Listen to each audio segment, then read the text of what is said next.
What's going on, guys, and welcome back to another video. So the White House flipped.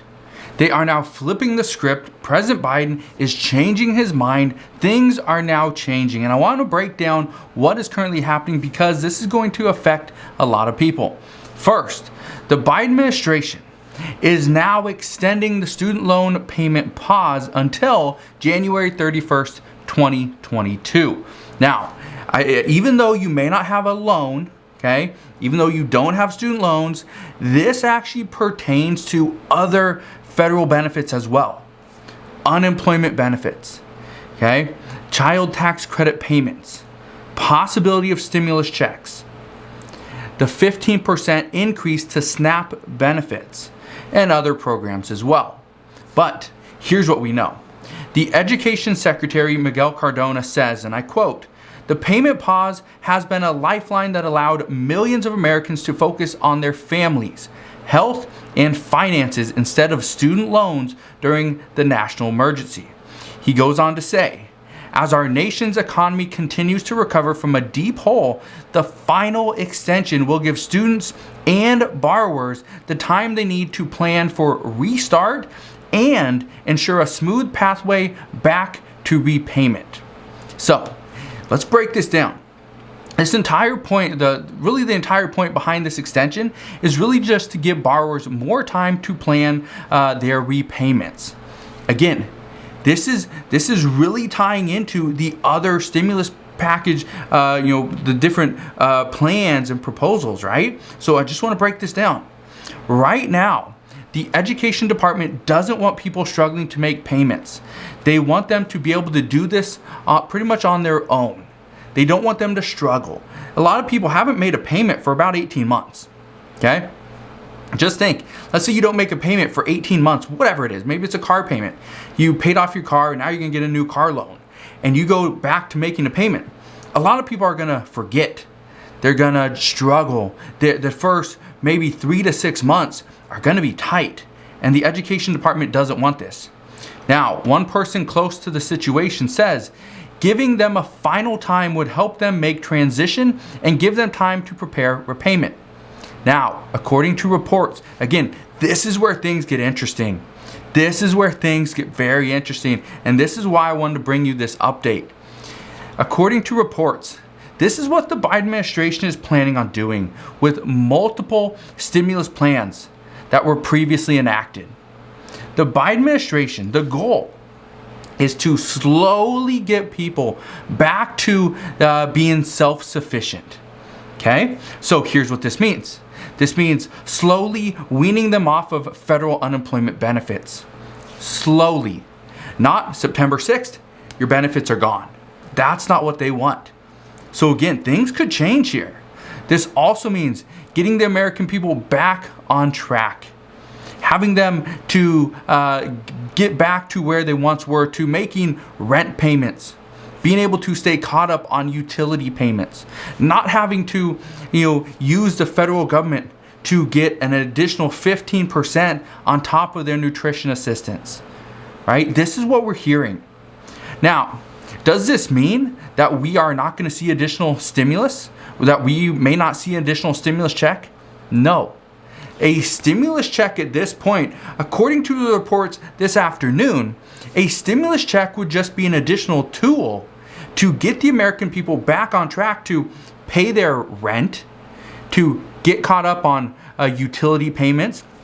This is something that I brought up today as well, where Representative Rashida Tlaib, she's actually proposing a bill, introducing a bill that would actually take about $30 to $40 billion, giving it as a loan to the utility companies, and they would wipe away any debt that you have.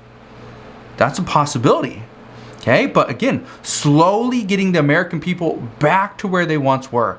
Not just cutting them off cold turkey and saying, no more benefits for you. So this could be big. Now, here's what you need to understand. We could see additional stimulus checks. We could. Because lawmakers are still discussing the fact that many people are still struggling to just get back on their feet. They just need a little bit of help, just a little bit. Give the American people $1,000, maybe $2,000 as a one-time payment. Okay, this is what economists believe. Economists believe that anywhere between $1,000 and $2,000 as a one-time payment to the lowest income earners, those are the ones that, according to reports, have been hurt the hardest, hurt the most, impacted the most. These are the ones that should get some money. This also includes people on Social Security. So what we're seeing is economists are backing this. They're saying, yes, we should see more of this.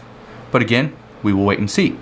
Now, if COVID cases keep increasing and all the stimulus benefits were to expire all at once, then we could see a huge mess. And experts recommend that stimulus programs slowly expire. This is one of the things that, again, more reports. This is one of the reasons why, according to recent reports this afternoon, is one of the reasons why the Biden administration wanted to push back the student loan payment pause, because if it expired at the end of September, and SNAP benefits and the increase there expires at the end of September, and unemployment benefits expire on September 6th, and the eviction moratorium ends on October 3rd. If all these things happen, okay, then these people could be in a world of hurt. So let's extend it. Let's extend it a little bit. So we'll see. But we also know that what they are saying right now is that as long as we can kind of spread out the expiration of these different programs, we should be in a better form. Right now, many are saying that the average American, okay, they can figure out their finances if they are given time. Just give us time, we can figure it out. But let me ask you this exact same question. If you do not have a job, if you are currently behind on rent, if you are accepting SNAP benefits, and maybe you have a student loan, right? All four of those things apply to you. If that is you, and the federal government decide to cancel one of these every single month for the next 4 months, would you be able to figure things out? Because according to some, they say no, they couldn't. If they didn't have a job and they didn't have any unemployment benefits, they couldn't figure this out. Because if you don't have a job, you have no income coming in, how can you go and make a payment? How can you go and afford your apartment or house? You can't. You have to have money. So that should be the most important thing that Congress focuses on. But as of right now, it's not. Now, President Biden previously stated back in June that it made sense for the unemployment benefits to expire come September.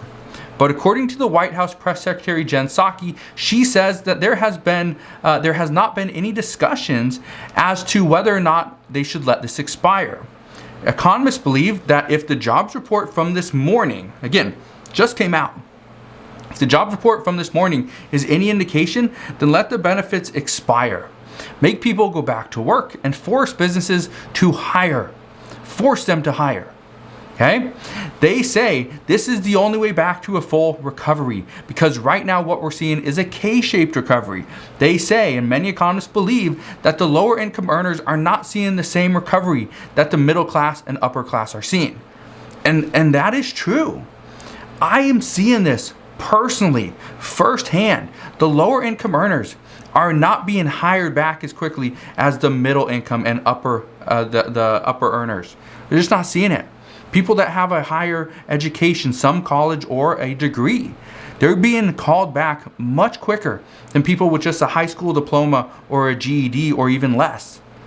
So it's not great for lower income earners. But while all of this is going on, the White House, they have decided not to deny the fact that reports are coming out.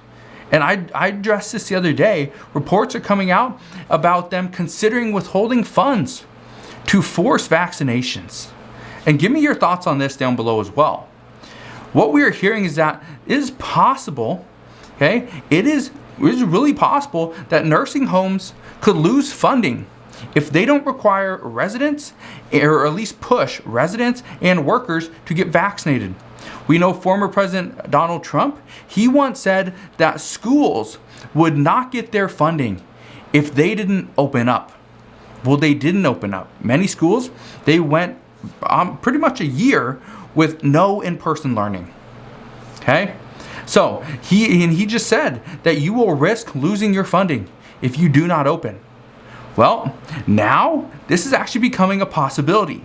Some are saying that the White House has been discussing no funding for schools if educators and staff don't get vaccinated. Now, here's something that's very interesting.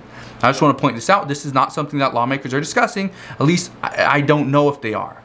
But according to a few articles that I read today, one of the kind of topics was let's only fund schools in a particular state based on how many of those educators and staff are vaccinated. So let's say you have, I'm just going to use simple math. Let's say you have 100 teachers and staff in a particular state. I know that's very low, but again, I'm not great at math. Let's say you have 100 teachers and staff in a state.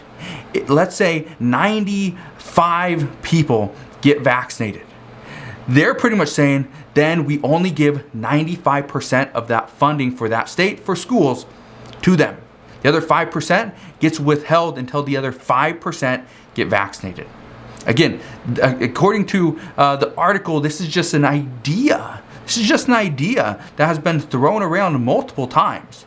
I don't know, and I can't remember if this goes back to former President Donald Trump and the Trump administration. It could, but this is something that is they're kind of pushing. Let's try to force vaccinations. And let me get your thoughts below as well. Should the federal government be forcing the American people to get vaccinated? Honestly, I don't think that's a great idea. You know, do I think more people should get vaccinated if they're satisfied with the vaccines? Yes.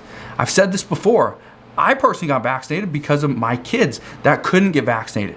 I have a 2-year-old that he cannot talk yet. He's still learning to talk. So in order to protect him, my wife and I got vaccinated. That's really the only reason. Okay, yes, I obviously want to see us go back to normal. Want to make sure everybody's safe as well. But my worry was mainly on my kids. That was it. Okay, so do I think we should be forcing vaccines? Right? Give me your thoughts down below. Let me know what you really think. Now, here's something else that's very interesting. What we are seeing right now is that the Biden administration is calling on businesses like airlines and cruise lines and others to force vaccinations. Force vaccinations or lose funding, pretty much lose your benefits, right? Again, is this right? Should we be forcing a business? Should we be forcing the American people to get a vaccine? We don't know.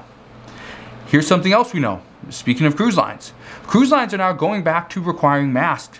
They're saying that it's going to hurt them a little bit. Some people won't actually get on a cruise that has a mask mandate, but they will now be requiring them for some. But some say they can't afford to go back to a complete shutdown like what happened last year, which is true. So things are changing, and the federal government is trying to get their hands in everything that they can at this time. But again, should this be on the federal government? Give me your thoughts down below. Now, everything that is going on right now is also being done while the Senate is still working on their $1.2 trillion infrastructure bill. We know that tomorrow at 1 p.m. the Senate will be back in session and they will be holding a vote. This is according to Senate Majority Leader Chuck Schumer. He's already scheduled to vote for tomorrow at 1 p.m. But he still needs 60 votes in order to get this done. What I can tell you is that some members of the Senate are not so optimistic that this passes. Some say they have the votes, they will get 60 votes, but we will see. Now, this bill must pass. This $1.2 trillion infrastructure bill, it must pass. If it doesn't pass, lawmakers will not turn their efforts onto the $3.5 trillion infrastructure bill, which is that budget reconciliation Democrat-only bill. They just won't be able to do it. They will have to get the $1.2 trillion infrastructure bill done first. What this means is if the $3.5 trillion infrastructure bill doesn't get worked on, this is where we could see additional stimulus. We could see more assistance to the American people. This is going to hold more assistance to communities as well. So this is going to be big. Now, it's obviously going to have other things like a Medicare expansion, child tax credit extension, free community college, child care, elder care. There's climate change, immigration reform, and much, much more. There's a lot of stuff in this. This is going to be a big bill. Okay, some are expecting this could be upwards of a 10,000 page bill. And I can tell you right now, I've gone through a lot of the 2,702 pages of the $1.2 trillion infrastructure bill. I've read through a decent amount. However, okay, just to give you an idea, I probably wouldn't be reading through a 10,000 plus page bill in its entirety. I probably just would not do that. That would be a lot. Now, for you guys, I would do it, but it would take me a little while. Now, let's get into the COVID update for today. Florida has actually reported a new record high in COVID cases. They reported 134,506 COVID cases in the last 7 days, in the last week since last Friday. That's not good.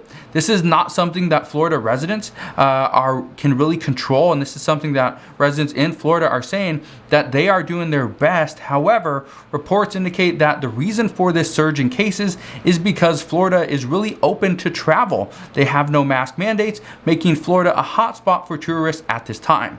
So, according to some, they're saying what is causing this surge is just the summer months. Summer is coming to an end. As it does, more people will begin traveling.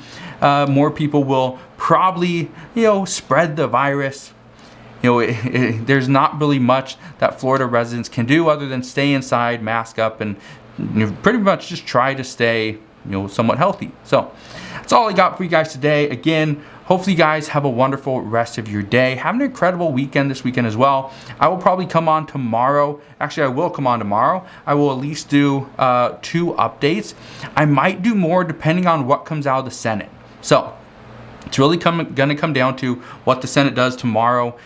So as to whether I do 2, 3, maybe 4 videos. It really just depends on the Senate. So again, thank you guys for watching.